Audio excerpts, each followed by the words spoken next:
আপনার বউ আপনার সার্টিফিকেট দিবে, কারণ আপনার পীর সাহেব হুজুর আপনারে কত সময় দেখে, যখন হুজুরের কাছে যান তখন দেখে, আপনি বাড়িতে চলে আসলে হুজুর কি আপনার খবর রাখে?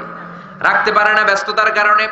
আপনি আপনার বসের কাছে গেলে অফিসে 5 ঘন্টা কাজ করেন, আপনার বস 5 ঘন্টা দেখে, বাকি সময় দেখে না। কিন্তু বিবি এমন মানুষ, ঘরেরটাও দেখে, বাইরেরটাও দেখে, ভিতরেরটাও দেখে, বাইরেরটাও দেখে। জোরে বলেন ঠিক কি না? এজন্য বিবির আল্লাহ জিজ্ঞেস করবেন, ও বিবি তোর স্বামী কেমন ছিল, নাম্বার দে।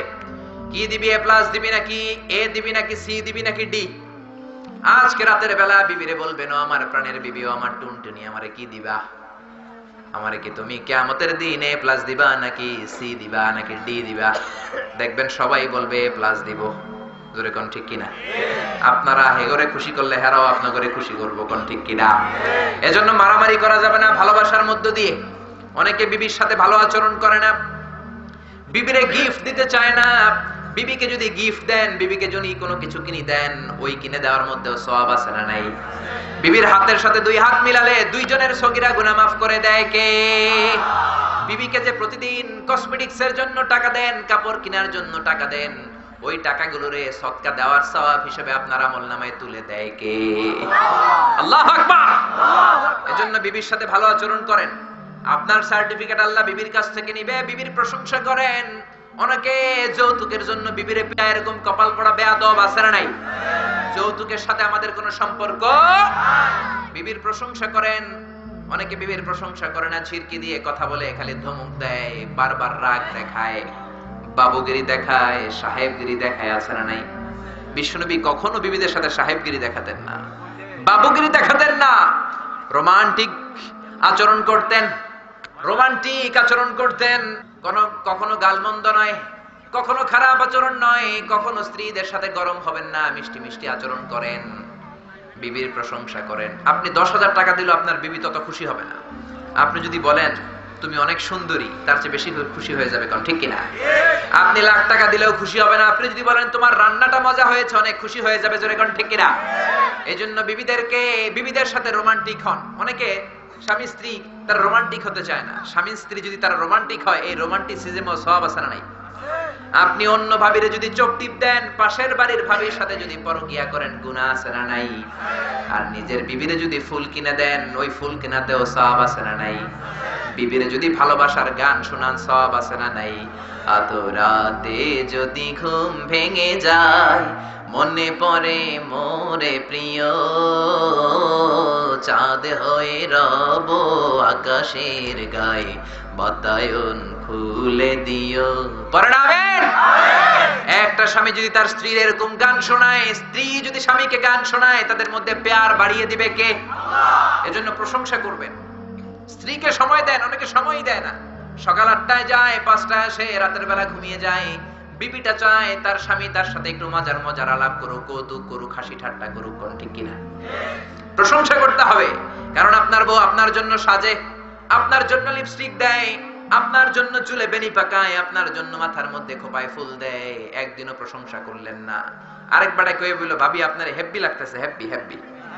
ভেজাল আছে না নাই? বেশি না কম? আপনার বউর একদিন আপনি বললেন না, তুমি সুন্দরী, তুমি অনন্যা, তুমি সুস্নিগ্ধা, তুমি প্রিয়ংবদা, তুমি অপসরী, তুমি সুহাসিনী, সুকেশিনী, সুভাষিনী, অসূর্যম পশা, মেঘ কালো চুল, কাজল কালো কেশ, হরিণের মতো ডাগর ডাগর তোমার চোখ। একদিনও কইলেন না। আর আপনার ছোট ভাই বলল, ভাবি তোমার আজকে যা লাগতেছে না। ভেজাল আছে না নাই? বেশি না কম? এজন্য বিবির প্রশংসা করতে রাজি আছেন তো? সৌন্দর্যের প্রশংসা করবেন, রান্নার প্রশংসা করবেন, ভালো কিছু করলেই প্রশংসা করবেন, জোরে কোন ঠিক কিনা? এক লোক ওয়াজ শুনে না নিয়ত করছে, আজকে বিবির প্রশংসা করব আমি। জীবনে একদিনও প্রশংসা করলাম না, ধমকাইলাম, পিডাইলাম, মারলাম, যৌতুকের জন্য কোপাইলাম। আজকে প্রশংসা করব। মাহফিল থেকে যাওয়ার পরে বিবি খাবার দিয়েছে, স্বামী খাবার খায় আর মিটি মিটি হাসে। বিবি কয়, মাহফিল শুনে আসছো, এখন রাতের খানা খাইতেছে, ভালো মিট মিট হাসো কেন?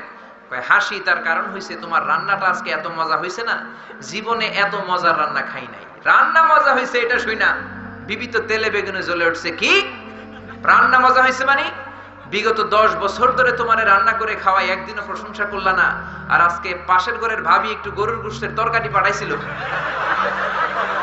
এজন্য রাত্রে আর রান্নাটা না কিছুই করি নাই। ওই তরকারি দিয়েই তোমার ভাত দিছিস, ওই গোশত খাইয়ে তোমার এত ভালো লাগছে, খাও জনমের খাও, আর রান্ধুম না। এরকম জেনে না জেনে না বুঝা যদি বউয়ের প্রশংসা করেন তাহলে কিন্তু 10 দিন রোজা রাখা লাগবে। ঠিক না? এজন্য বিবিদের প্রতি নরম হন। ইসলাম নারীকে যে মর্যাদা দিয়েছে পৃথিবীর কেউ এরকম দিতে পারে না। জোরে বলেন ঠিক কিনা? নারী আন্দোলনের কথা যারা বলে, নারী স্বাধীনতার কথা যারা বলে, নারীবাদী বলে যারা গলা ফাটায়, তারা হলো ধোঁকাবাজ, তারা নারীদেরকে ঠকিয়েছে। বলেন ঠিক কিনা? যারা নারীবাদী, যারা নারী স্বাধীনতার কথা বলে, যারা নারী আন্দোলনের কথা বলে, ওই লেখক লেখিকারা নারীর গোপন অঙ্গ নিয়ে কবিতার মধ্যে উল্টাপাল্টা লিখে নারীকে তারা কবিতা, গল্প আর উপন্যাসের নোংরা উপকরণ বানায়। চিৎকার করে পড়ো মুসলমান, ঠিক কিনা? তারা কেউ নারীকে বানিয়েছে মডেল, কেউ বানিয়েছে পর্দার মধ্যে উলঙ্গ অপসরী, কেউ নারীকে বানিয়েছে বিজ্ঞাপনের পণ্য, কেউ নারীকে করেছে সস্তা পণ্য, কেউ নারীকে বানিয়েছে পতিতালয়ের উপকরণ। জোরে বলেন ঠিক কিনা? এদেশে অনেক মন্ত্রীর হোটেলেও পতিতালয় আছে না নাই? ইসলাম নারীদেরকে কবিতা, গল্প আর উপন্যাসের নোংরা উপকরণ বানায় নাই, বিজ্ঞাপনের পণ্য বানায় নাই, সস্তা উপকরণ বানায় নাই। ইসলামী নারীকে মর্যাদা দিয়েছে। জোরে বলেন ঠিক কিনা? এমন যুগে ইসলাম নারীকে মর্যাদা দিয়েছে যেই যুগে নারীর কোনো মর্যাদা ছিল না। কি বলেন? কোন মর্যাদা ছিল? জাহেলি যুগে নারীকে জীবিত জামিনের মধ্যে গেঁথে ফেলা হতো, কবর দেয়া হতো। জোরে বলেন ঠিক কিনা? ওয়া ইযা বুশিরা আহাদুহুম বিল উনসা যাল্লা ওয়াজহুহু মুসওয়াদান ওয়া হুয়া কাযীম। জাহেলি যুগে যখন কোন বাবাকে এসে বলা হতো তোমার মেয়ে হয়েছে, লোকটার চেহারা কালো হয়ে যেত, লোকটা গড়গড় করে ঘৃণা প্রকাশ করতো। জোরে বলেন ঠিক কিনা? এই জন্য এই সময়েও যারা মেয়ে হলে খুশি হয় না, তাদের মধ্যে জাহেলি যুগের ওই স্বভাবটা আজও আছে না নাই? একদল বাবা আছে, ছেলে হলে খুশি, পাড়ার সবাই রে, এলাকার সবাই রে মিষ্টি খাওয়ায়, মেয়ে হলে চেহারাটা কালো হয়ে বাংলা পাসের মতো এরকম হয়ে যায়। আছে না নাই? এরা মুমিন নাকি মুনাফিক? এগুলো মুনাফিকি সিদ্ধান্ত অন্তরের মধ্যে ঢুকেছে। এমন সময় নারীকে ইসলাম মর্যাদা দিল যেই সময় নারীর কোনো মর্যাদা নাই। দিহিয়াতুল কালবি আল আনসারী একজন সাহাবী ছিল। এমন যুগে ইসলাম নারীদের মর্যাদা দিল। দিহিয়াতুল কালবি আল আনসারী সাহাবী কালিমা পড়ে মুসলমান হবেন। বিশ্বনবী বললেন পড়ো লা ইলাহা ইল্লাল্লাহ। দিহিয়াতুল কালবি বলে ইয়া রাসূলুল্লাহ, আমার জীবনে আমি এমন বড় অপরাধ করেছি, লা ইলাহা ইল্লাল্লাহ বললে আমার গুনাহ maaf হবে না। বিশ্বনবী বললেন দিহিয়া, লা ইলাহা এমন মন্ত্র, এমন বাক্য, এমন কালিমা, এই কালিমা পড়লে জীবনের সব গুনাহ maaf করে দেয় কে? আল্লাহ। দিহিয়া চোখের পানি ছেড়ে বললে ইয়া রাসূলুল্লাহ, এমন গুনাহ আমি করেছি, আমার গুনাহ তো maaf হবে না আমি জানি। বিশ্বনবী বললেন তুমি কি গুনাহ করেছো?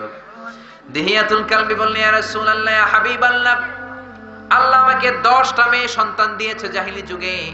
10টা মেয়ে সন্তানকে, কন্যা সন্তানকে আমি নিজ হাতে জামিনের মধ্যে গেড়ে গেড়ে নিহত করেছি। জোরে কন্যা আউযুবিল্লাহ। সর্বশেষ যেই মেয়েটাকে আমি মারলাম, চাঁদের মতো সুন্দর একটা কন্যা সন্তান আমারে দিল, চেহারা এত সুন্দর, ওই সন্তানের দিকে, ওই কন্যা সন্তানের দিকে একবার যদি কেউ নজর করে তাকায়, চেহারাটা অন্যদিকে ফেরানো যায় না। কোন সুবহানাল্লাহ। এত সুন্দর কন্যা আল্লাহ আমারে দিয়েছে। আমি মনে মনে ভাবলাম তোরেও আমি মারবো, তোরেও আমি শেষ করে দিব। আমার মেয়েটা যখন 3-4 বছরের ছোট্ট মেয়ে, আমি মেয়েটারে বললাম মা চলো তোমারে আমি মেলায় নিয়ে যাব। জোরে বলেন কোথায়? মেলায় নিয়ে যাব। আমার বিবি বুঝলো এই বাচ্চাটারও আমি মেরে ফেলবো। বিবি তারে নিতে দেয় না। বিবিকে আমি একটা ঘরে তালা মারলাম। ছোট্ট মেয়েটাকে হাতে ধরে ছোট্ট একটা কোদাল নিয়ে মরুভূমির মাঝখানে রওনা হলাম। ইয়া রাসূলুল্লাহ, মরুভূমির মাঝখানে যখন আমি গেলাম, মেয়েটা বলল আব্বা আপনি বললেন মেলায় নিবেন, মেলা কই? আমি বললাম কিছুক্ষণ পরেই তোমারে আমি মেলা দেখাবো। এই কথা বলে মেয়েটারে জীবন্ত কবর দেওয়ার জন্য আমি মরুভূমির বালি খুঁজতে আরম্ভ করলাম, বালি খুঁড়তে আরম্ভ করলাম।